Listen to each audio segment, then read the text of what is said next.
I think the Coronation Tram, like any of the trams in Glasgow, meant so much to the people because Glasgow was a tramcar city.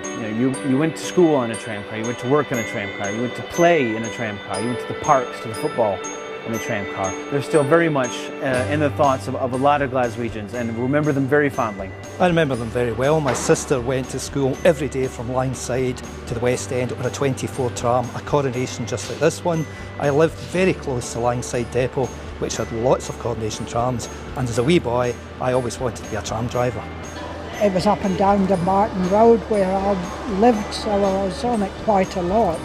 Very pleased. It's something that's a lot of people feel should have been in the museum, but I think that's the whole thing, the flexibility of the museum, that they can change the objects around, and it's appropriate that it's coming in with the 50th anniversary of the last tram.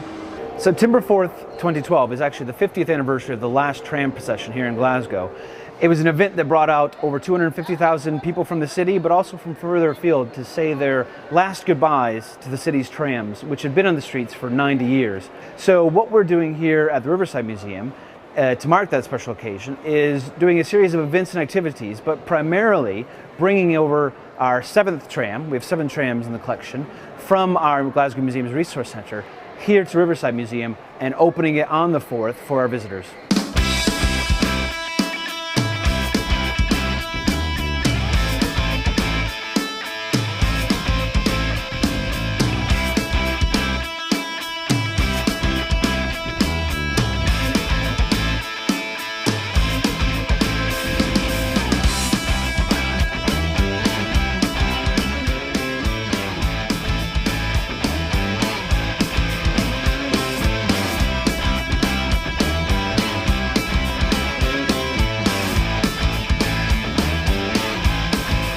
This morning we were able to load the tram onto the back of the low loader there, and what we're doing now is we're just getting the tractor unit connected to the low loader, and then that'll be all secure and we'll cover up the tram, and then it will be ready to shift over to Riverside.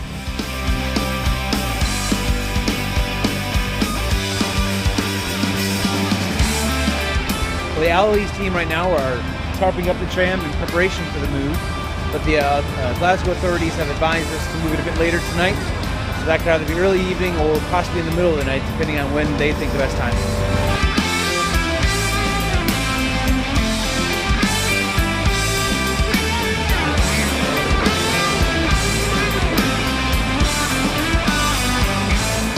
Well, it's around 9 o'clock at night, and the tram is finally here at the Riverside Museum. It took a bit longer than expected, but it wasn't anything to do with problems. It just we had to rely on what SPT told us to do in terms of timing. So we've just let it down for the night, and tomorrow morning we'll be unloading it into its final position, again, then getting all the displays and cars back around it for the opening next week. Slow it down, I want to just handbrake on.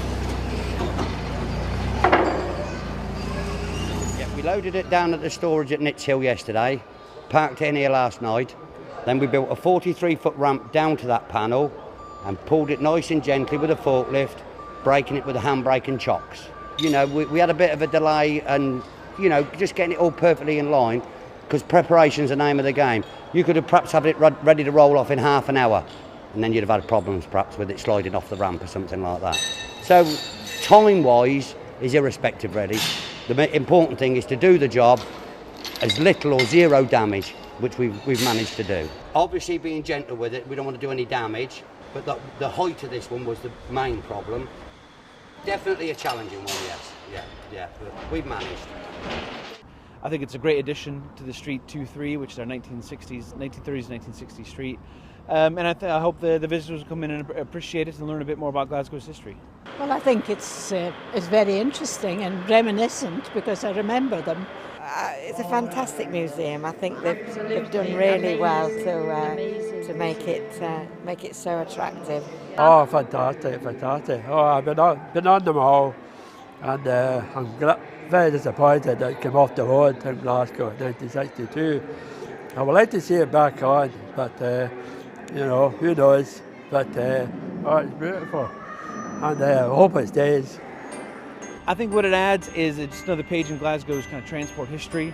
We have a lot of things that's quite Victorian I hope through the displays our visitors will be able to learn, and when I say learn, not just kind of school learn, but enjoy the fact that when this tram was introduced to Glasgow in the 1930s, it was something special. It was luxurious, it was Art Deco, it was opulent, and the regular people of Glasgow had the opportunity to ride on it. It wasn't just for the rich or for visitors or VIPs, it was for all people.